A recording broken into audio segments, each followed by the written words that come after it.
Good morning students. तो चलिए आज का हमारा न्यू लेसन स्टार्ट करते हैं। तो देखिए इसमें आपको कुछ दिखाई दे रहा है पिक्चर में कि क्या कर रहे हैं वो लोग। तो कुछ समझ आ रहा है, थोड़ा सा आइडिया आ ही गया होगा। इसके बाद तो आपको देखिए क्या कर रहे हैं, प्रेयर कर रहे हैं।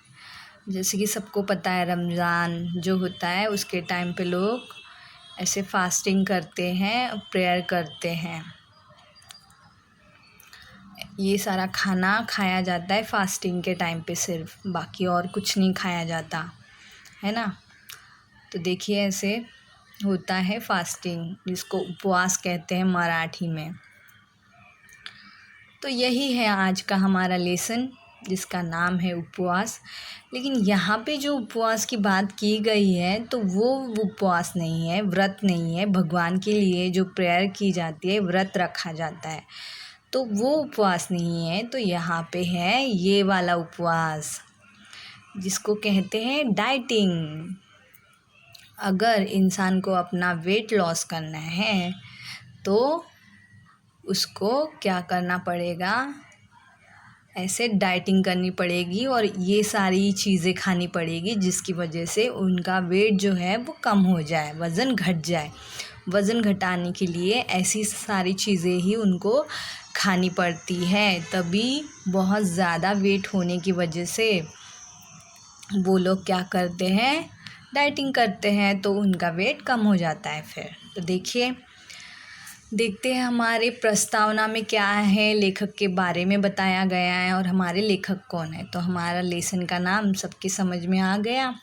तो लेसन का नाम है उपवास, और जो पुल देशपांडे जी हैं वो है हमारे लेखक। अभी देखिए पुल देशपांडे जी का रेफरेंस पहले, इससे पहले वाला जो शाल ये लेसन है हमारा, उसमें भी आया है। उसका नाम स्टार्टिंग में उनका एक इंसिडेंस ही बताया गया है, जिससे शाल ये लेसन की शुरुआत हुई है।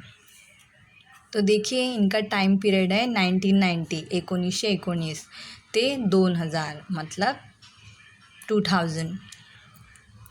थोर मराठी साहित्यक आहेत हे, विनोदी लेखक आहेत, नाटककार, प्रवास वर्णनकार, चतुरस कलावंत, सूक्ष्म निरीक्षण, मार्मिक आणि निर्मळ विनोद, तरल कल्पनाशक्ती आणि भाषेचा कल्पक चमत्कृतीपूर्ण उपयोग करण्याचे कौशल्य हे त्यांचे लेखन विशेष।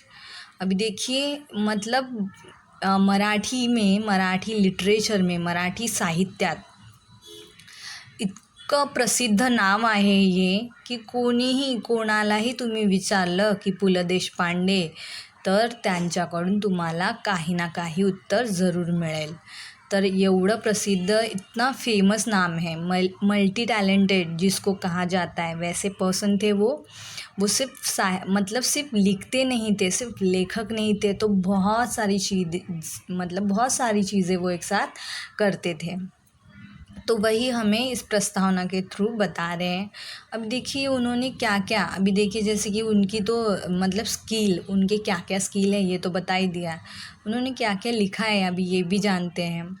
तू का म्हणे, तुझे आहे तुझ्यापाशी, अंमलदार, सुंदर मी होणार, ती फुलराणी इत्यादि स्वतंत्र आणि रूपांतरित नाटके, प्ले ड्रामा जो होता है वो बहुत ज़्यादा फेमस है उनके मराठी में।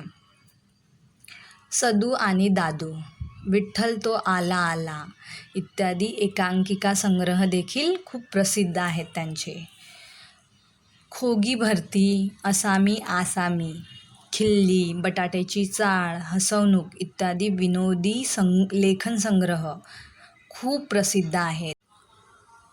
अशा प्रकारचे विनोदी लेखन संग्रह त्यांचे प्रसिद्ध होते। त्याचबरोबर अपूर्वाई, पूर्वरंग, जावे त्याच्या देशा इत्यादी त्यांची प्रवास वर्णने खूप प्रसिद्ध होती। व्यक्ती आणि वल्ली, गणगोत, मैत्र इत्यादी व्यक्तिचरित्रात्मक पुस्तके अशी त्यांची विपुल ग्रंथसंपदा आहे। त्यांच्या व्यक्ती आणि वल्ली या पुस्तकाला साहित्य अकादमी पुरस्कार मिळालेला आहे। भारत सरकारने पद्मभूषण या पुरस्काराने त्यांना सन्मानित केलेले आहे। तो देखिए, जैसे कि यहाँ पे बताया गया है कि बहुत सारी बुक्स उन्होंने लिखे हैं और बहुत फेमस भी हुए उनके बुक्स। देखिए कुछ बुक्स में आपको, ये सबसे फेमस, जिसको कौन सा पुरस्कार बोला है उन्होंने, साहित्य अकादमीचा पुरस्कार मिळालेला आहे। ये जो बुक है उनका, व्यक्ती आणि वल्ली, उसको। फिर खिल्ली, जैसे कि बताया गया है, बटाट्याची चाळ, ये भी एक जो बुक है वो बहुत ही ज़्यादा फेमस है उनका। जावे त्यांच्या देशा, ये बहुत फेमस बुक है। पूर्व रंग, जैसे कि लेसन में हमारे नाम आया ही है, ये बहुत फेमस बुक्स हैं उनके। और ये कसामी असामी, ये जो बुक्स है उनका, ये भी देखिए ना, मतलब बुक्स के जो कवर पेज है स्टार्टिंग के, उससे मतलब देखकर ही हंसी आती है आपको, और थोड़ा सा कॉमेडी लगता है, और लगता भी है कि हमें इसे ज़रूर रीड करना चाहिए। तो ऐसी इतनी सारी अच्छी अच्छी बुक्स थी। इसी वजह से लिटरेचर उनका इतना अच्छा था, साहित्य में उन्होंने इतना अच्छा काम किया था कि इसीलिए भारत सरकार ने उनको कौन सा पारितोषिक दिया हुआ है, पद्म भूषण जो पुरस्कार है, उस सम्माननीय पुरस्कार से उनको सम्मानित किया हुआ है। हमारे लेसन में क्या बताया गया है ये हम जानते हैं।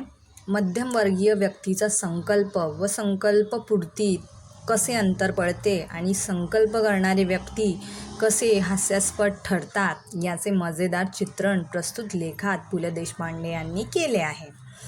तो बता रहे हमें कि किस तरह से मध्यम वर्गीय मतलब मिडिल क्लास फैमिलीज़ जो होती है, मिडिल क्लास सामान्य जो लोग होते हैं, तो वो उनके जो संकल्प मतलब रेजोल्यूशन जो होते हैं उनके, और जो रेजोल्यूशन वो मतलब डिसाइड करते हैं, तो वो क्या करते हैं, पूरी तरह से कंप्लीट करते हैं उनको।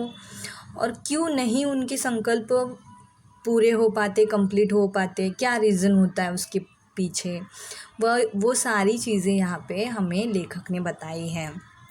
और वो भी बहुत ही मतलब एक बोलते हैं ना मज़ेदार चित्रण, मतलब वो अगर ड्रामा होता है सामने आपके, अगर आप ड्रामा के जैसे देखते हो तो आपको बहुत हंसी आएगी। एक कॉमेडी शो कैसे होता है, वैसे ही इस लेसन में बहुत सारी ऐसी चीज़ें हैं जिसकी वजह से आपको बहुत हंसी आएगी। तो देखिए लेसन में बताया गया जैसे, माझ्या खाजगी उपोषणाची हकीकत चाळीत जाहीर झाली। खाजगी उपोषणाची चाळीत जाहीर झाली आणि येता जाता ही माझी नाही ती भानगड आहे। उगीच हात दाखवून अवलक्षण आहे, पेललं नाही तेव्हा खाजगी झालं, अशी वाक्य माझ्या कानावर येऊ लागली। तो वही मतलब यहाँ पे क्या बता रहे हैं कि जब इन्होंने डिसाइड किया कि मुझे क्या करना है, उपवास करना है, डाइट करना है, तो ये बात फैल गई चारों तरफ, जिस चौल में वो रहते थे वहाँ पे। तो और लोग जो हैं उनके ये बात सुन के उनके ऊपर अलग अलग कमेंट करने लगे, क्रिटिसाइज़ करने लगे उनको। नहीं थी भानगड़, जैसे कि बोलने लगे कि क्या है ये फालतू काम, उगीच हाथ दाखवून अवलक्षण, मतलब कि क्या खुद के पैरों पे कुल्हाड़ी मार के ले रहे हैं, पेललं नाही तेव्हा खाजगी झालं। तो जैसे कि हम लोग बोलते हैं ना कि हाँ मेरा पर्सनल है, जब हमें किसी को कोई आंसर नहीं करना होता तो हम लोग बोलते हैं कि हाँ मेरा पर्सनल है। तो ये सारी चीज़ें जो लोग उनके बारे में बोल रहे थे वो उनको सुनाई दे रही थी, मतलब अलग अलग लोगों के थ्रू उनको मतलब उनके कान पे वो आ रही थी, ऐसे वो कह रहे हैं। पण मी कोणत्याही टीकेला भीक घालणार नव्हतो। बट उन्होंने क्या कहा कि मैं ये कोई भी चीज़ को क्या नहीं करने वाला था, उस पर ध्यान नहीं देने वाला था, टोटली इग्नोर करने वाला था मैं। 181 पाऊंड रात्रंदिवस ते कार्ड माझ्या डोळ्यापुढे नाचत होते। तो जैसे बोल रहे हैं कि ट्रेन पहले कैसे होता था कि स्टेशन पे जाओ तो हमें वो वेट करने के लिए एक मशीन मिलती थी वहाँ पे, और वहाँ पे अगर हम लोग वेट करना चाहें तो कर सकते थे, और फिर एक कार्ड मिलता था, उस कार्ड में हमारा वेट लिख कर आता था। तो वही उन्होंने किया था कि उन्होंने जाके वज़न किया और देखा कि क्या है उनका वज़न, उनका वेट कितना था, 181 पाउंड, मतलब 181 पाउंड इतना उनका वेट था। वज़न कमी झाले पाहिजे या विचाराने माझी झोप उडाली। अगर मतलब कुछ भी हो जाए, किसी भी हालत में मेरा वज़न जो आहे वो कम होना चाहिए, ये सोच सोच के ही इतर वज़न उतरते या विचाराने मला त्याचेही काही वाटत नव्हते। जैसे कि कहा है कि अगर मैं कम सोता हूँ तो शायद मेरा वेट कम हो जाए, ऐसे मैंने कहीं सुना था, लेकिन मुझे नहीं लग रहा था कि ऐसा कुछ होगा, ऐसे उनको लगता था। मी पूर्वीसारखा गाढ झोपत नाही यावर धर्मपत्नीचा मात्र अजिबात विश्वास नव्हता। कि जैसे वो कह रहे हैं कि पहले जैसा मैं नहीं सोता। ये उनकी जो वाइफ़ है, ये जब सुनती थी तो वो बोलती थी कि नहीं, मुझे नहीं लगता कि ऐसा कुछ होगा, आप पहले जैसे नहीं सोते हो, ऐसे मुझे बिल्कुल नहीं लगता। घोरोत्तर असता रात्रभर, अशासारखी दुरुत्तरे ती मला करत असे। मतलब वो क्या बोलते थे, उनकी जो वाइफ़ है उनको आंसर करती थी कि क्या बात कर रहे हो आप, मुझे नहीं लगता कि आप रात भर नहीं सोते हैं इस ख्याल से कि आपका वज़न बढ़ गया है। तो उनकी वाइफ जो है दुरुत्तरे मतलब बैक आंसर्स करती थी कि क्या बात कर रहे हो आप, पूरी रात मुझे दिखते हो आप स्नोरिंग करते हुए। घोरत का मतलब होता है स्नोर करना, तो स्नोर करते रहते हो, ऐसे मैंने देखा है कई बार आपको, ऐसे उनके वाइफ उनको आंसर करती थी। 2 महिन्यात 50 पाउंड वज़न कमी करून दाखवीन तर खरा। जैसे उन्होंने क्या किया, चैलेंज किया कि अगर मैंने 2 महीने में 50 किलो वज़न कम करके नहीं दिखाया तो बोलना मुझे, अशी भीष्म प्रतिज्ञा करून मी आहारशास्त्रावरच्या पुस्तकात डोके घालू लागलो। तो जैसे कि ये क्या की उन्होंने, भीष्म प्रतिज्ञा मतलब एक रेजोल्यूशन था उनका एकदम कि नहीं करना ही है, किसी भी हाल में वज़न कम करना ही है। आहारशास्त्रावरच्या पुस्तकात डोके घालू लागलो। आहारशास्त्र मतलब डाइटिंग्स की बुक, कि किस तरह का डाइट करना है, लेना है, कौन सा फूड खाना है, कौन सा नहीं। ये प्रोटीनयुक्त पदार्थ, चरबीयुक्त द्रव्य वगैरह शब्दांबद्दलची माझी आस्था वाढू लागली। तो फिर जैसे वो बुक पढ़ रहे थे तो उस बुक में उनको अलग अलग वर्ड्स, नए नए वर्ड्स, प्रोटीनयुक्त पदार्थ, चर्बीयुक्त मतलब ज़्यादा, जिसमें ज़्यादा कोलेस्ट्रॉल होता है, वो ऐसे सारे जो भी द्रव्य मतलब कि क्या, जूसेस वगैरह जैसे लिक्विड, ये सारे वर्ड्स उनको क्या करने लगे, फिर अच्छे लगने लगे। साऱ्या ताटातले पदार्थ मला न दिसता नुसत्या कॅलरीज मला दिसू लागल्या। आणि आनंदाची गोष्ट अशी की वजन उतरण्याच्या शास्त्रात पारंगत झालेले तज्ज्ञ मला रोज डझनवारी भेटू लागले। इतकेच काय, परंतु ज्या आमच्या चाळीतल्या लोकांनी माझ्या उपवासाची अवहेलना केली होती त्यांनीच मला डाएटचा सल्ला दिला। तो जैसे कि क्या कह रहे हैं कि जब लोगों को पता चला कि नहीं, बहुत सीरियस होके ये क्या कर रहे हैं, डाइटिंग कर रहे हैं, तो फिर क्या होने लगा कि रोज़ की मरहरा की ज़िंदगी में इनको बहुत सारे ऐसे लोग मिले जो कि क्या थे, बहुत बड़े मतलब एक डाइटिशियन जिनको कहेंगे हम लोग, है ना, जिनको पता होता है कि किस तरह का डाइट लेना चाहिए। वो सारे मतलब लोग इनको मिलने लगे, डज़नवारी मतलब बहुत सारे, है ना। तो जैसे कि फिर उनको अलग अलग सजेशन लोगों के थ्रू मिले कि क्या करना चाहिए, कैसा फूड लेना चाहिए। और वही नहीं, तो जो उनके चौल में रहने वाले लोग जो उनकी अवहेलना मतलब क्रिटिसाइज़ करते थे, मजाक उड़ाते थे उनका, वो लोग भी उनको उनकी सीरियसनेस को देख के उनको अलग अलग तरह की चीज़ें मतलब एक उपाय कि क्या करना चाहिए, कैसे करना चाहिए, वो सारी चीज़ें वो बताने लगे। जैसे कि फॉर एग्ज़ाम्पल उन्होंने एक नाम लिया है कि सोकोजी त्रिलोकेकर। तुला सांगतो मी पंत, डाएट कर, बटाटा सोड, बटाट्याचं नाव काढू नकोस। जैसे कि क्या बताया उनको, उन्होंने सोको जी ने क्या बताया कि पंत को क्या बताया कि तुम ना डाइट करो तो बटाटा सबसे पहले तुम्हें छोड़ना पड़ेगा। आलू जो होता है, पोटैटो नहीं खाना है बिल्कुल भी, उसका नाम भी नहीं लेना है तुम्हें, ऐसे सोको जी ने पंत को बताया। हो, म्हणजे कुठं राहता म्हणून विचारलं तर नुसतं चाळीत राहतो म्हणा, बटाट्याची चाळ म्हणू नका, वजन वाढेल, खी खी खी।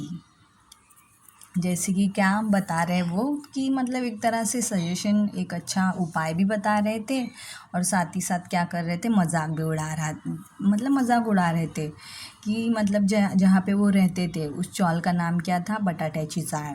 तो वो बता रहे, पंत को बता रहे कि किसी ने आपको पूछा अगर कि कहाँ रहते हो तो आप सिर्फ बोलना चौल में रहता हूँ। बटाट्याची चाळ म्हणू नका, मतलब बटाटा की चावल में रहता हूँ ऐसे मत बोलना। ऐसे बोलो भी अगर तुम तो तुम्हारा वज़न बढ़ जाएगा। और फिर हंसने की आवाज़, खी जो बोला गया है तो हंसने लगते हैं। फिर उसके बाद सेकंड पर्सन है जो उनको बताता है उपाय, जानोबा रेगे। अभी देखो जानोबा रेगे इसं मला काय म्हणावे हे मला कळत नाही।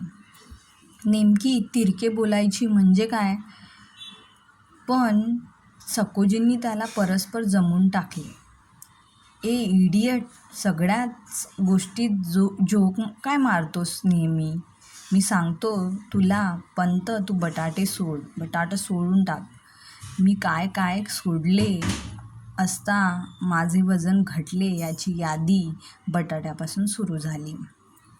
अभी देखो ये जो जोक, मतलब 2-3 लोग ऐसे बैठे थे, पंत बैठे थे, सकोजी बैठे थे और ये जो है जनोबा रेगे बैठे थे। तो ये जो जोक था बटाटे की चाळ भी मत बोलना, ये किसका था? जनोबा का था। तो फिर सोकोजी ने उनको क्या कहा कि मतलब गुस्सा दिखाया कि ए इडियट, क्या हर जगह तुम मजाक करते रहते हो, मजाक उड़ाते रहते हो, ये सीरियस बात है। और फिर पंत को बोले कि पंत तुम सबसे पहले बटाटा छोड़ दो ऐसे। फिर पंत ने भी वो सीरियस लिया कि सबसे पहले उनकी जो लिस्ट थी कि कौन सी चीज़ें नहीं खानी, ये जो लिस्ट बनाई थी उन्होंने, तो उससे स्टार्ट ही उन्होंने क्या किया था, बटाटा, वहाँ पे लिखा था पोटॅटो सबसे पहले।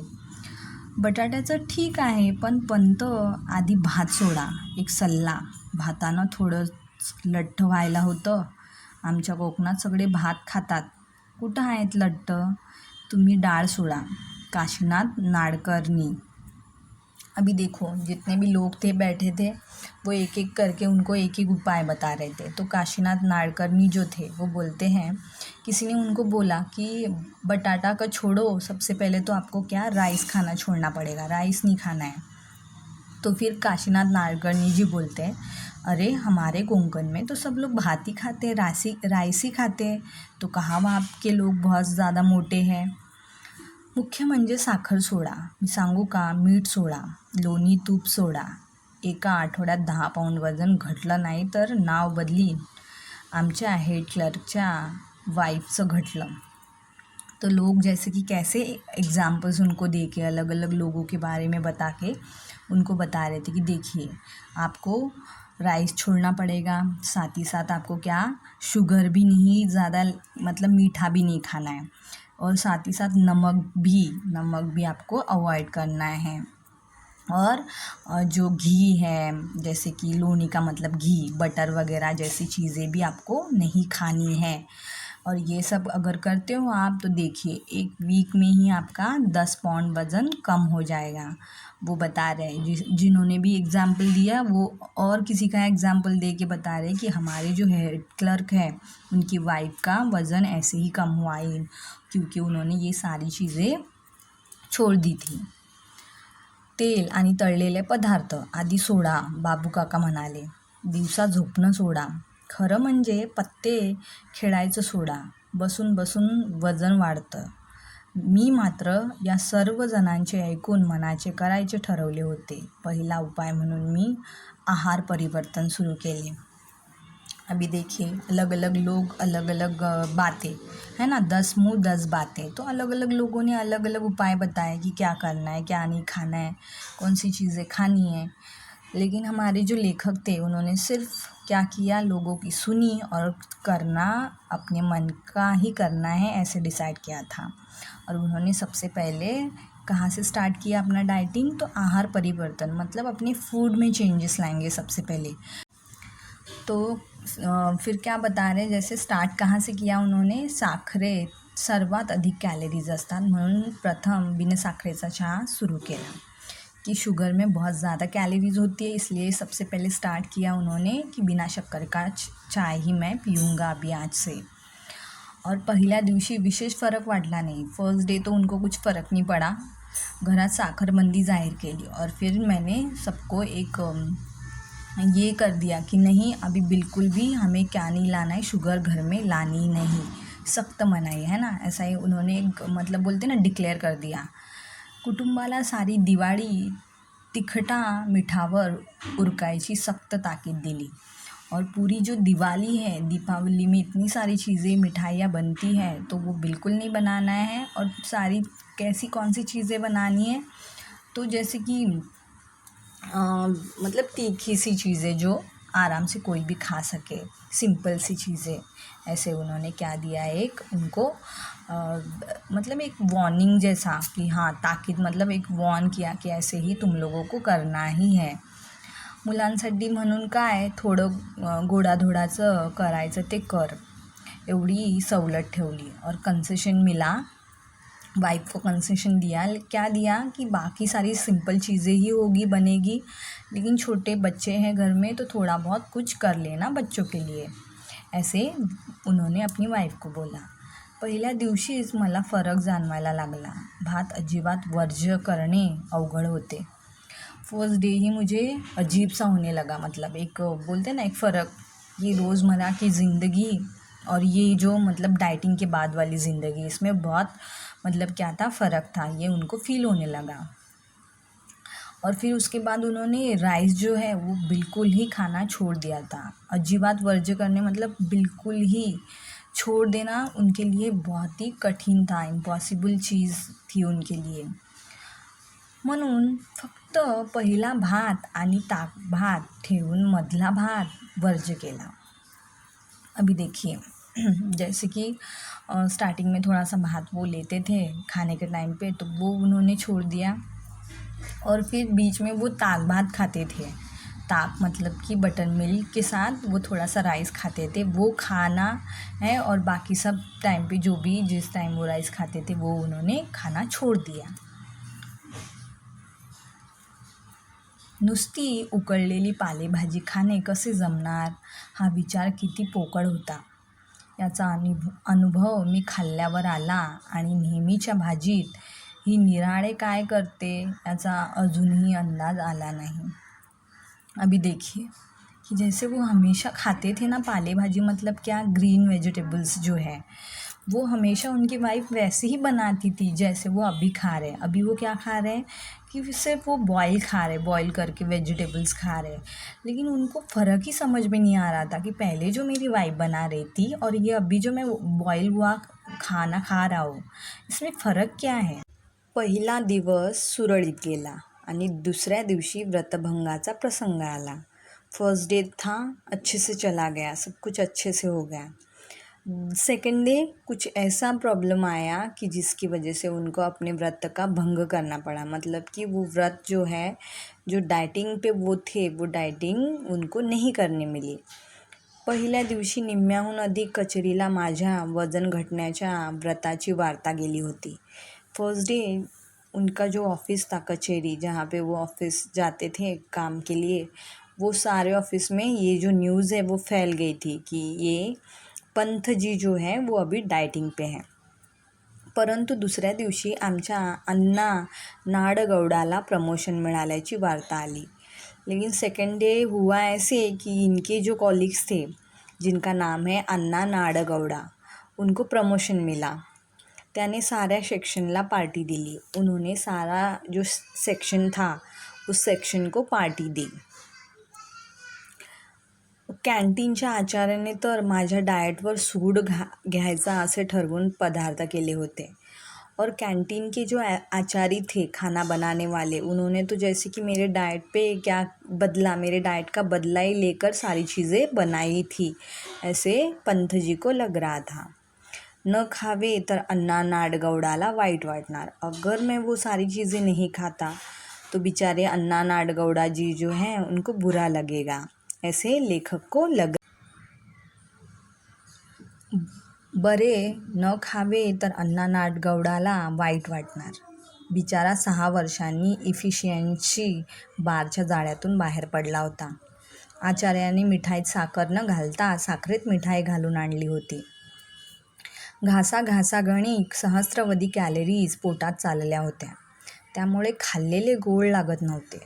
बटाटे वडे होते म्हणजे आणखी कॅलरीज, चिवडा अस्सल वनस्पतीतला, त्यामुळे आणखी कॅलरीज, आणि एवढे सगळे हादळून शेवटी भज्यांशिवाय पार्टी कसली। या भिकोबा मुसळ्याच्या टोमण्यामुळे चेकाळून नागडौडाने स्पेशल भज्यांची परत ऑर्डर दिली।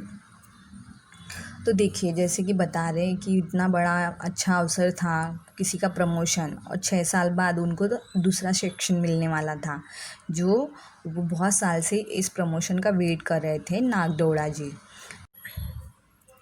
बटाटे वडे आणखी कॅलरी, चिवडा अस्सल वनस्पतीतला।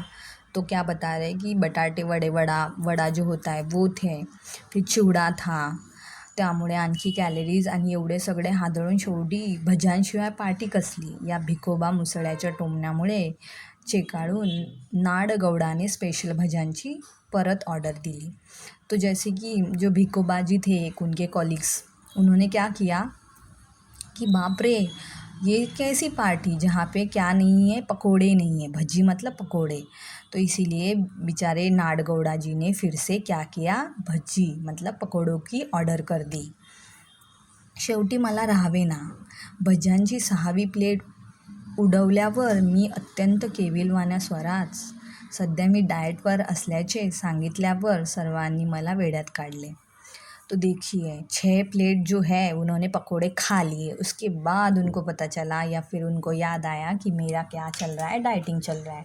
और जब उन्होंने ये चीज़ सबको बताई कि मैं डाइटिंग पे हूँ, तो सब लोगों ने उनको क्या समझा, पागल समझा कि क्या है इतना सब खाने, मतलब ये सारा खाना खाने के बाद कैसे कोई बोल सकता है कि मैं डाइटिंग पे हूँ। अरे पंथ, खाण्याचा आणि वजनाचा काय संबंध, भिकोबा मुसळे म्हणाला। तो भिकोबा मुसळे जी जो उनके कॉलीग्स थे उन्होंने कहा, अरे पंथ, खाना और वज़न इनका क्या संबंध है, ये दोनों का कोई कनेक्शन नहीं है। मी बघ 21 गुलाबजाम खाल्ले, एवढंच काय, आपण तर आयुष्यात एक्सरसाइज नाही केला। तुझी कुंभरासनी कुंभलग्न आहे, नुसता वायू भक्षण करून राहिलास तरी तू असाच जाडा राहणार। लठ्ठपणा काय आपल्या हातात आहे।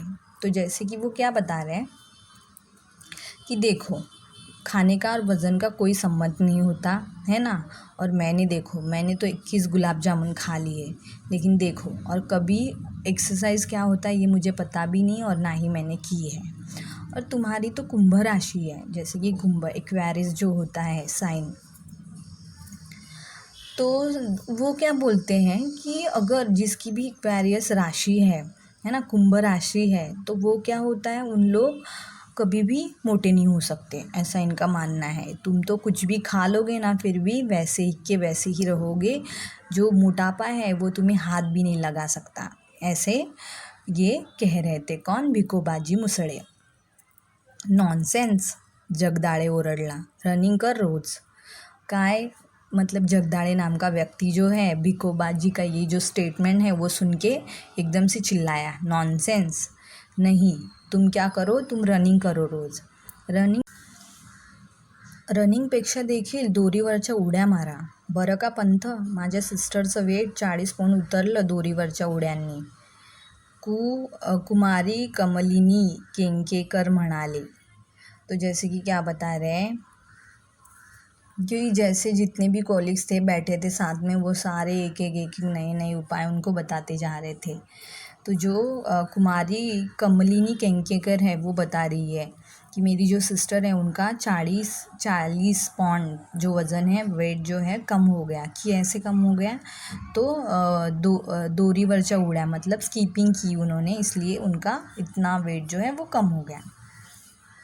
शेवटी सर्वांच्या मते मी सकाळी रनिंग करावे आणि संध्याकाळी दोरीवरच्या उड्या माराव्यात असे ठरले आणि मी 7व्या बशीमधले भजे उचलले।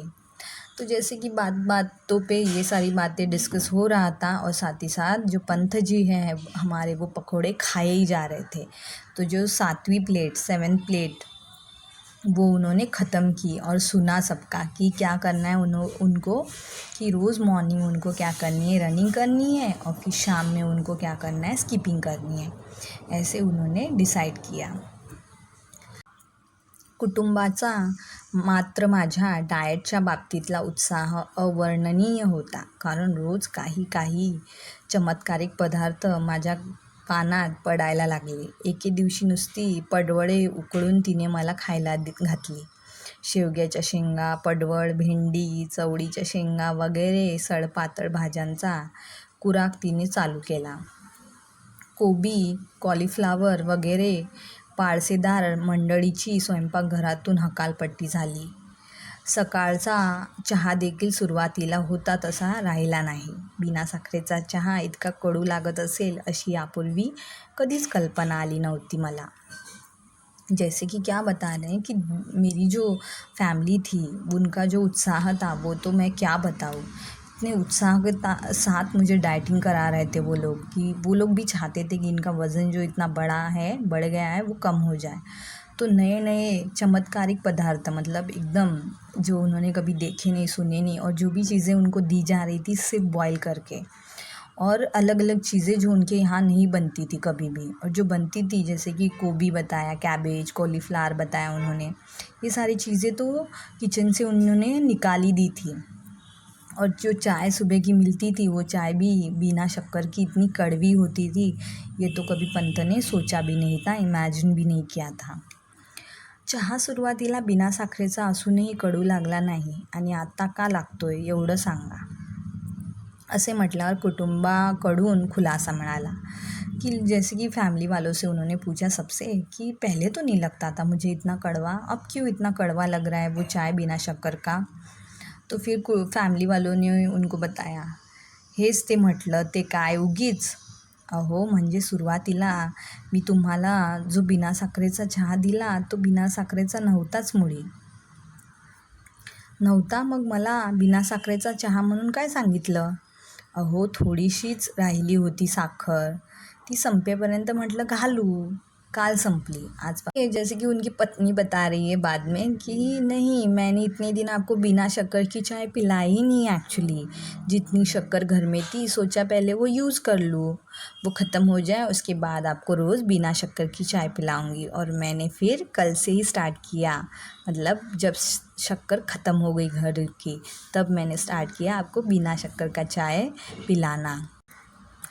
म्हणजे खल्लास. अगं किती कॅलरीज गेल्या असतील माझ्या पोटात, कसलं कमी होतं आहे माझं वजन. तो जैसे कि क्या बता रहे हैं कि बाप रे, मैंने कितना मीठा, कितने दिन से मैं मीठा खा रहा हूँ, अभी तो गया मैं, ऐसे वो बोल रहे हैं कि कितनी कैलोरीज मेरे पेट के अंदर गई होगी, अब कैसे मेरा वज़न कम होगा. पण सांगितलं का नाहीस मला. तो वो बोल रहे हैं कि मुझे तुमने बताया क्यों नहीं कि तुम मुझे शक्कर वाली चाय पिला रही थी, ऐसे वो उनकी वाईफ को बोलने लगे. उगीच आरडाओरडा नका करू, वजनाचं ते काय मेलं, होईल हळूहळू कमी. आणि कुणाचं मागून खात नाही आहे म्हणावं, आम्ही स्वतःचं कमवून खातो म्हणावं. वाढलं तरी वाढू दे वजन. मुलांना देण्यासाठी लाडू काढून बशीत ठेवत आणि माझ्या वजनक्षय संकल्पाला आणखी नवे सुरंग लावीत ती उद्गारली. जैसे कि क्या बता रही थी उनकी वाइफ कि मतलब एकदम उनकी वाइफ को ये हो गया कि ऐसे क्या आप बार बार वो वज़न को लेके बैठे हो, है ना, छोड़ो वो वज़न का, जब होना होगा कम वो हो जाएगा. अगर कोई बोलता भी है कि इतना वज़न क्यों है तो बोल देना, मैं खुद कमाता हूँ खुद खाता हूँ, आपको उससे क्या. और फिर वो सब बातें वो कैसे करने लगी, बच्चों के लिए लड्डू निकालते हुए, एक लड्डू निकाला और उन्होंने प्लेट में रखा, और ये सारी बातें वो सुना रही थी. लाडू कशाला केलेस, साखर असेल त्यात. तो जैसे कि पंथ ने उनकी वाइफ को बोला कि आपने लड्डू क्यों बनाए, शक्कर भी होगी उसमें. इश्श, साखरेशिवाय काय लाडू आमच्या नाही घराण्यात केले कोणी. तो फिर बोल रही है कि क्या आप भी ऐसे क्या बात कर रहे हो, बिना शक्कर के कभी लड्डू बन सकते हैं क्या, हमारे तो घर में नहीं बनाए कभी तक आज किसी ने भी. तात्पर्य, चहा बिना साखरेचा होता हे खरे, परंतु लाडवाच्या रूपाने काही कॅलरीज पोटात गेल्याच. बट जैसे कि बताया कि चाय तो उन्होंने बिना शक्कर की पी ली सुबह सुबह, लेकिन वो लड्डू खाए बगैर वो नहीं रह पाए, और उन्होंने लड्डू खाए और कैलोरीज अपने पेट के अंदर उनके गई भी. दोरीवरच्या उड्या फक्त एकदा प्रयत्न केला व पहिली उडी शेवटची ठरली. कारण 8 गुणिले 10च्या आमच्या दिवाणखान्यात प्रथम दोरी संपूर्ण फिरवणे अवघड. एकदा डोक्यावरून दोरी पलीकडे गेली ती ड्रेसिंग टेबलवरच्या तेलाच्या व औषधांच्या बाटल्या खाली घेऊन आली. दुसऱ्यांदा अर्धवट कॅलरी आणि अर्धवट घरात राहून दोरी फिरवली ती आचार्य बर्व्यांच्या गळ्यात. त्यांच्या माझ्यावर आधीच राग होता. मी उपवास करतो हे कळल्यावर साडीतली सारी मंडळी समाचाराला येऊन गेली, परंतु आचार्य बाबा बर्वे शेजारच्या खोलीत असूनही आले नाहीत, कारण उपवास हे त्यांचे खास राखीव कुरण होते. अभी देखिए, मतलब डाइटिंग तो चल रहा था, कोई चीज़ खा रहे थे, किसी चीज़ के लिए डाइटिंग हो रही थी. कभी कभी जैसे कि बिना शक्कर की चाय पी लेते थे तो शक्कर वाले लड्डू खा लेते थे. और जैसे कि उन्होंने कहा कि स्कीपिंग उन्होंने स्टार्ट की, लेकिन वो हो नहीं पाया. फर्स्ट डे जब उन्होंने किया स्टार्ट, है ना, स्कीपिंग करना स्टार्ट किया, तो दोरीवरच्या उड्यांचा फक्त एकदा प्रयत्न केला व पहिली उडी शेवटची ठरली. कारण 8x10च्या आमच्या दिवाणखान्यात प्रथम दोरी संपूर्ण फिरवणे अवघड. एकदा डोक्यावरून दोरी पलीकडे गेली ती ड्रेसिंग टेबलवरच्या तेलाच्या व औषधाच्या बाटल्या खाली घेऊन आली. दुसऱ्यांदा अर्धवट गॅलरी आणि अर्धवट घरात राहून दोरी फिरवली ती आचार्य बर्व्यांच्या गळ्यात. त्यांचा माझ्यावर आधीच राग होता. मी उपवास करतो हे कळल्यावर साडीतली सारी मंडळी समाचाराला येऊन गेली, परंतु आचार्य बर्वे शेजारच्या खोलीत असूनही आले नाहीत, कारण उपवास हे त्यांचे खास राखीव कुरण होते. अभी देखिए, जैसे कि बता रहे कि जैसे सबने प्लान किया था या सबने उनको बताया था, तो जैसे वो बता रहे हैं कि सबने जैसे उनको बताया था कि मॉर्निंग को आपको क्या करना है, रनिंग के लिए जाना है, और फिर उसके बाद शाम को आपको क्या करना है, तो स्कीपिंग करनी है. तो फर्स्ट डे जो है उन्होंने स्टार्ट किया. पहले ही दिन उन्होंने क्या किया, तो वो जो छोटी सी रूम थी उनकी, जैसे कि उन्होंने कहा 8x10 की रूम थी उनकी, तो उस रूम में जो दीवान खाना मतलब एक हॉल था छोटा सा उनका, वहाँ पे उन्होंने रस्सी घुमाई, ट्राई किया मतलब स्कीपिंग करने के लिए. तो फिर क्या किया, वो जो ड्रेसिंग टेबल था सामने, उसके ऊपर जो बॉटल्स रखी थी ऑयल की और मेडिसिन की बॉटल सारी नीचे गिर गई. फिर सेकंड डे उसके बाद क्या किया उन्होंने, आधा मतलब उन्होंने अपने घर में थोड़ी सी जगह और फिर आधा गैलरी जो थी सामने वहाँ पे. तो जैसे ही उन्हें रस्सी घुमाई सामने से, जो सामने वाली रूम थी उनकी बाजू वाली, मतलब उस बाजू वाली रूम में से जो आचार्य बाबा बर्वे जी थे टेबल पे रखी थी. सेकेंड डे क्या हुआ, जैसे ही बाबा बर्वे जी जो उनके नेक्स्ट रूम में ही रहते थे वो बाहर निकले, वैसे ही उनके गले में वो रस्सी जो है अटक गई. और ये पहले से ही बहुत ज़्यादा गुस्सा करते थे. बाबा बर्वे जी पंथ से बहुत ज़्यादा गुस्सा थे, बहुत मतलब चिढ़ते थे उनसे, कारण उपवास हे त्यांचे खास राखीव कुरण होते. तो क्या मतलब कि उपवास क्या होता है, क्या होना चाहिए, ये बहुत ज़्यादा मतलब एक उपवास करना या डाइटिंग करना, और वो भी बहुत, उसके लिए बहुत ज़्यादा डेडिकेशन लगता है, जो कि पंथ में है नहीं, ऐसा बाबा बर्वे जी मानते थे. हा दुष्टपणा माझ्या गळ्यात दोरी अडकवून केलात हे ठीक झालं, पण तुमच्या वयाला न शोभणाऱ्या ह्या धिंगामस्तीला दुसरा कोणी माझ्यासारखा बळी पडला असतात तर तुमची धडगत नव्हती. मी तुम्हाला क्षमा करतो. तो जैसे कि बाबा बर्वे जी ने उनको बहुत सुनाया. क्या सुनाया कि क्या ये आपकी एज देखिए और क्या चल रहा है आपका, हाँ, कैसे आप मस्ती कर रहे हो बच्चों की तरह, और ये तो अच्छा हुआ कि मेरे गले में अटक गया, कोई और मेरी जगह होता तो आपकी खैर नहीं थी, चलो कोई नहीं, मैंने आपको माफ़ कर दिया. ऐसे बाबा बर्वे जी ने पंथ जी को बोला. पण मी हे मुद्दामून केलं नाही आचार्य, अहो वज़न कमी करायला दोरीच्या उड्या मारतोय मी. तो पंथ जी बहुत अच्छे से मतलब उनको बोले कि मैंने ये जानबूझ के नहीं किया, मैं अपना वज़न कम कर रहा और उसके लिए मैं एक्सरसाइज कर रहा था, स्कीपिंग कर रहा था, काही उपयोग होणार नहीं. तो बाबा बर्वे जी बोलते कुछ फ़ायदा नहीं होने वाला ये सब करके. का, पंथ पूछने लगे क्यों. का म्हणजे जिभेवर ताबा नाही तुमचा, संयम हवा, मनाची एकाग्रता हवी, त्यासाठी प्रथम म्हणजे काही गोष्टी सोडाव्या लागतील. तो जैसे कि बाबा बर्वे जी बोल रहे क्यों, क्या देखो कि आपका जो जीभ है, टंग है, मतलब आपको खाने का इतना चस्का है कि बहुत ज़्यादा चीज़ें आपको खाने को चाहिए होती है और हमेशा चाहिए होती है। तो इस तरह से थोड़ी ना आपका वेट कम होने वाला है ना। सबसे पहले तो आपको बहुत सारी चीज़ें हैं जो आपको छोड़नी पड़ेगी और कंसंट्रेट करना पडेगा डायटिंग की तरफ, ऐसे बाबा बर्वेजी बोले. आता ह्या उड्या मारायला मी लाज देखील सोडली हे पाहता ना तुम्ही बाबा. तो जैसे कि पंथ ने आंसर किया कि देखिए ना, ये जो अभी मैं स्कीपिंग कर रहा हूँ ये क्या मेरी उम्र को शोभा देता है? नहीं ना. लेकिन समझ रहे हो आप कि मतलब मैं बेशर्म तक हो गया हूँ डाइटिंग करते वक्त और अपना वज़न घटाने के लिए. ठीक आहे, प्रथम बोलणं सोडा. तो जैसे कि बाबा बर्वेजी बोलते हैं, चलो ठीक है मान लिया, लेकिन सबसे पहले तो आपको क्या करना पड़ेगा, बात करनी पड़ेगी. बहुत बातें करते हो आप. बोलणं सोडू? पंथ क्वेश्चन कर रहे. क्या बात करना छोड तू? अजिबात. खाण्यासाठी तोंडाचा वापर कमी करायचा, एवढं पाहिलं तुम्ही. पण बोलण्यासाठी देखील त्याचा वापर बंद केल्याशिवाय तुमची जीभ ताब्यात राहणार नाही. तो जैसे कि बाबा बर्वेजी बोल रहे हैं, अजीबात मतलब बिल्कुल आपको सबसे पहले तो बात करना छोड़ना पड़ेगा.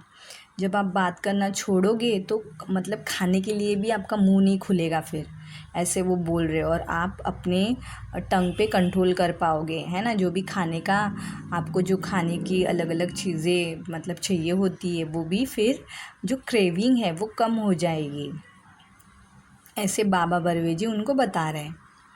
पण मला बोललंच पाहिजे बाबा, मी केविलवाण्या स्वरात ओरडलो.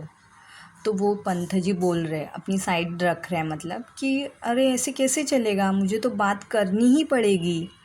उड्या मारायच्या माझ्या दोरीची एक टोक हातात धरून बाबा 1 तास मौनाचं महत्त्व या विषयावर बळबळत होते. शेवटी त्यांचा वाक्यप्रवाह अडवून मी ओरडलो, पण बाबा मी बोललो नाही तर खाऊ काय.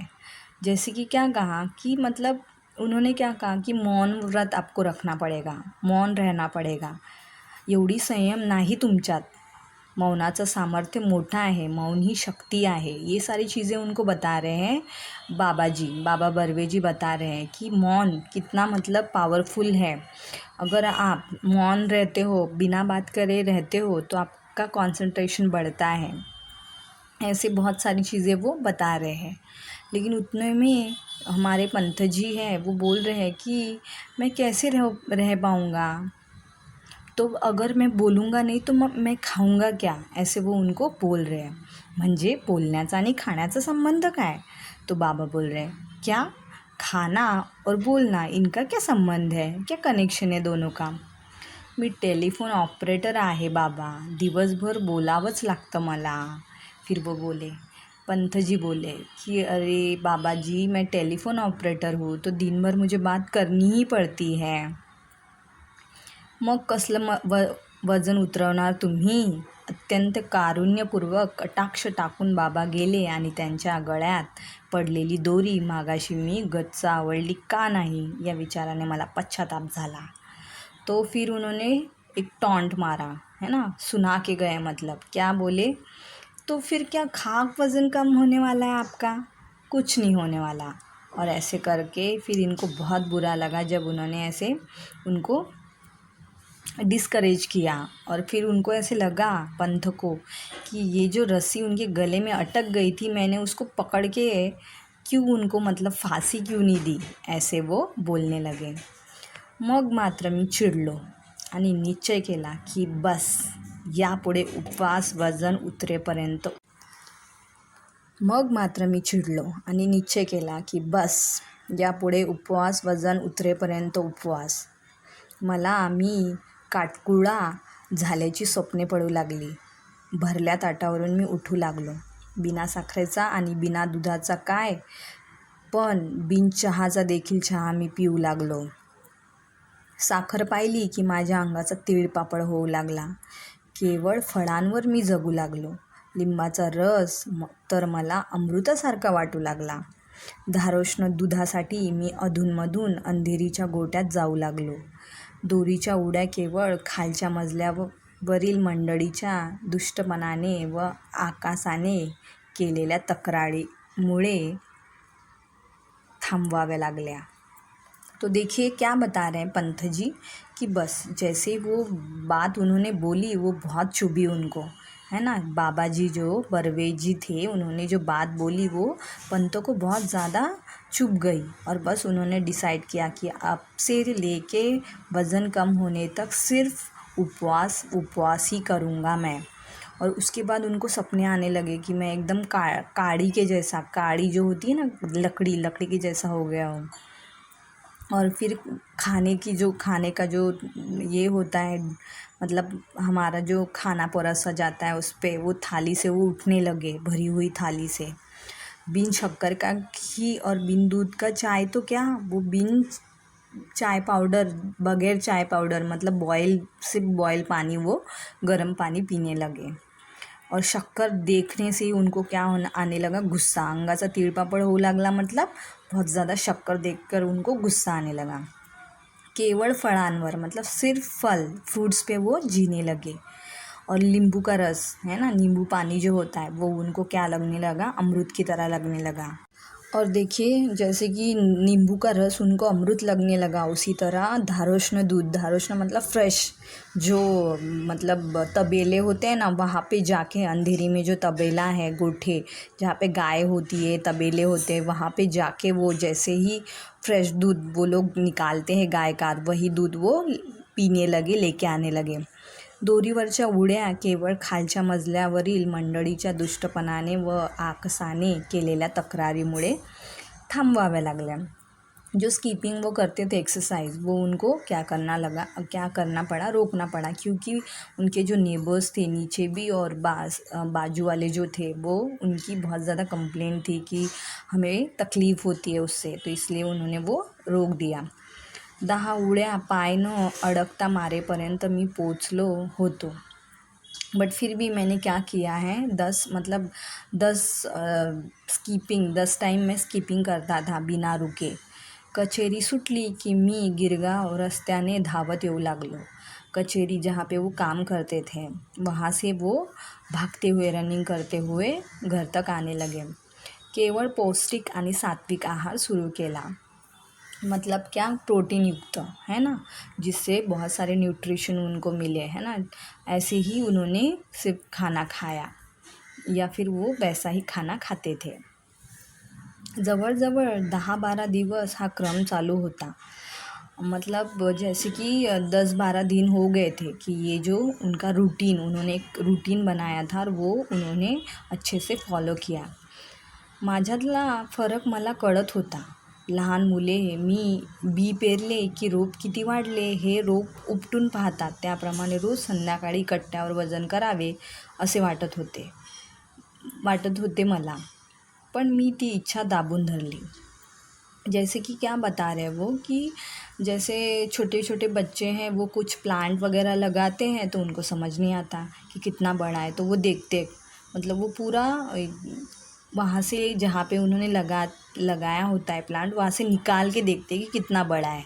तो वैसे ही उनको भी बहुत ज़्यादा क्यूरियस थे वो अपने वेट को लेके कि कितना कम हुआ होगा, लेकिन फिर भी उन्होंने कंट्रोल किया, क्योंकि उन्होंने डिसाइड किया था कि मैं कब मतलब वज़न कराऊंगा। तो देखिए बताया जैसे कि बरोबर 1 महिन्याने मी वजन करणार होतो।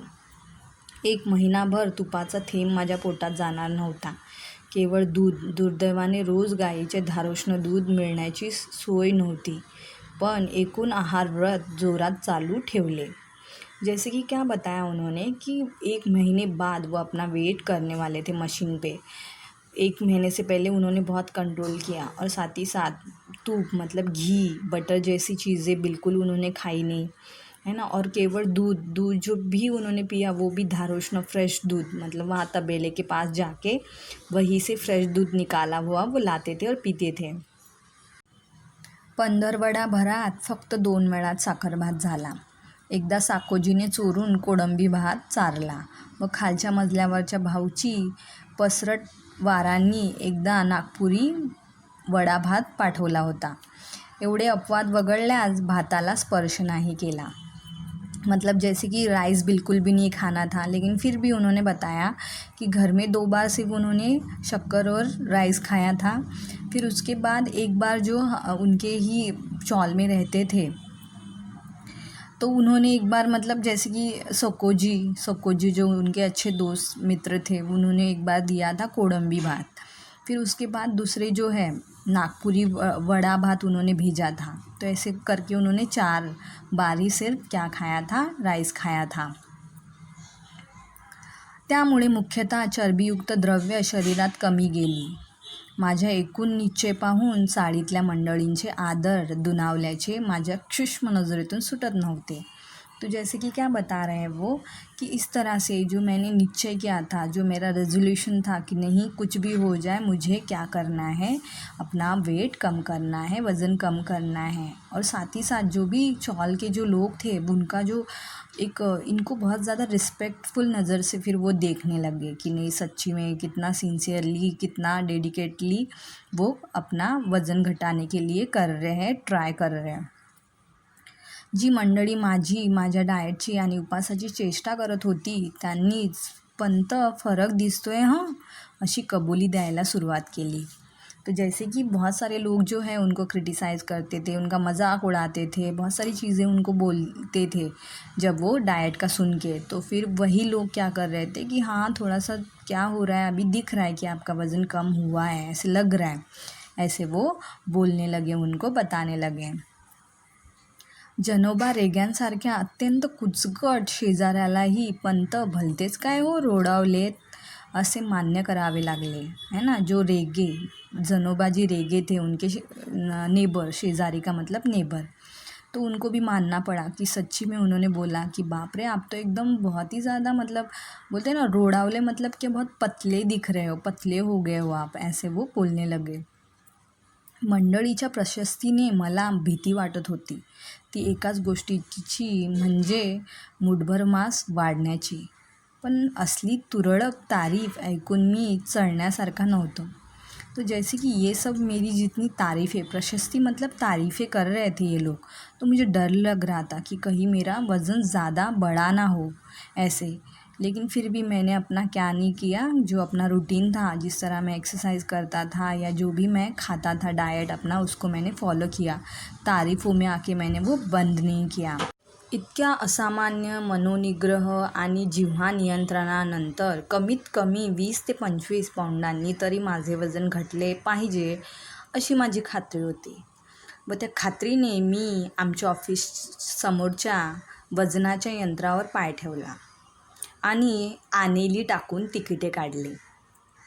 महिन्यापूर्वी याच यंत्राने माझे वजन 181 पाऊंड दाखवले होते। एका महिन्याचा उपवास, निराहार, शास्त्रोक्त आहार, दोरीवरच्या उड्या इत्यादी उग्र साधना केल्यावर आज तिकिटावर वजन। तो बता रहे कि कितनी सारी मेहनत का फल आज मुझे मिलने वाला था, है ना। बहुत सारी चीज़ें उन्होंने की थी, अलग अलग उपाय, है ना, अलग अलग लोगों ने जो चीज़ें बोली वो किया उन्होंने। साथ ही साथ डाइटिंग की, एक्सरसाइज की, बहुत सारे फूड उन्होंने अवॉइड किए, बहुत सारी चीज़ें उन्होंने खाई ही नहीं जो उनको पसंद थी। फिर उसके बाद देखो टिकट पे जैसे कि मतलब उन्होंने जैसे ही पैर रखा, 1 महीने पहले उन्होंने उसी मशीन पे वज़न अपना चेक किया था और आज भी उन्होंने उसी पे अपना वज़न चेक किया जो था उनके ऑफिस के सामने। तो फिर देखिए आगे जैसे कि उन्होंने बताया क्या आया उनका रिज़ल्ट। मिनिटभर माझा विश्वासच बसेना। 192 पाउंड आणि भविष्य होते आप बहुत समझदार और गंभीर हैं। तो बाप रे बाप, इतनी सारी कोशिशें करने के बाद भी उनका 11 किलो वज़न बढ़ गया है, वेट उनका गेन हो गया है। देखो 181 पाउंड मतलब 181 और 192 पाउंड मतलब 192, तो मतलब क्या, तो 11 किलो वज़न उनका और ज़्यादा बढ़ गया था। और उनके भविष्य में लिखा था कि आप बहुत समझदार हैं और गंभीर है, समझदार, बहुत सेंसिबल सिंसियर पर्सन हो आप मतलब। हल्ली मी वजन आणि भविष्य या दोन्ही गोष्टींची चिंता करायचे सोडून दिले आहे आणि विशेषतः डाएटच्या आहारी तर या जन्मात जाणार नाही। छे वजनाचा मार्ग भलत्याच काट्यातून जातो। तो जैसे कि क्या बताया उन्होंने, उसके बाद तो उन्होंने ठान ली कि बाबा वज़न कम करने के लिए कुछ भी नहीं करना है और ना ही कोई चिंता करनी है, वज़न ज़्यादा हो गया है इसलिए जैसा है वज़न वैसा रहने दो, कम होगा तो होगा, नहीं होगा तो भी चलेगा। ऐसे करके उन्होंने वो छोड़ दिया, सब चिंता करना ही छोड़ दिया वेट का। डाइट आहारी तर्या जन्मात जाणार नहीं और डाइटिंग वगैरह जैसी चीज़ें तो मैं इस जन्म में करने से रहा, ऐसे उन्होंने ठान ली। उन्होंने बोला ये जो डाइटिंग का जो है मतलब एक कांटा तराजू जो है वो अलग ही मार्ग से जाता है। मतलब डाइटिंग करो किस लिए, वज़न कम करने के लिए, लेकिन वो होता कुछ और ही है। ऐसे उनका एक्सपीरियंस रहा, बहुत बुरा सा एक्सपीरियंस रहा, लेकिन चलो एट लास्ट उनको एक बात समझ में आई की तरह हमारा लेसन यहाँ पे ख़त्म होता है। और पंथ जी जो है उनको आज समझ में आ जाती है बहुत अच्छे से कि कुछ करना है हमें, तो वो अगर मतलब हमसे नहीं हो पा रहा है तो फिर हमें छोड़ देना चाहिए, उस चीज़ के पीछे इतना भी नहीं, या तो फिर बहुत ज़्यादा हार्डवर्क कॉन्सेंट्रेट करना पड़ेगा उस चीज़ को पाने के लिए, तो ही वो सारी चीज़ें हो सकती है। और हमारी मिडिल क्लास फैमिलीज़ में ऐसे होता है कि बहुत सारी चीज़ें जो है हमारे पास उस टाइम अवेलेबल नहीं होती या हमसे नहीं हो पाती वो सारी चीज़ें। जैसे कि यहाँ पे एग्ज़ाम्पल देखिए ना, उनकी जो रस्सी उड़ी स्कीपिंग करना वो चाहते थे, वो उनसे हुआ ही नहीं। नेबर्स की प्रॉब्लम, नीचे जो फ्लोर वाले थे उनको प्रॉब्लम हो रही थी, तो बहुत सारी चीज़ें जो होती है ऐसे नहीं हो पाती। तो आई होप ये लेसन आपको बहुत अच्छे से समझ आया होगा। तो चलिए मिलते हैं हमारे नेक्स्ट वीडियो में। कोई डाउट हो तो प्लीज़ पूछ लीजिएगा। Okay, bye, thank you.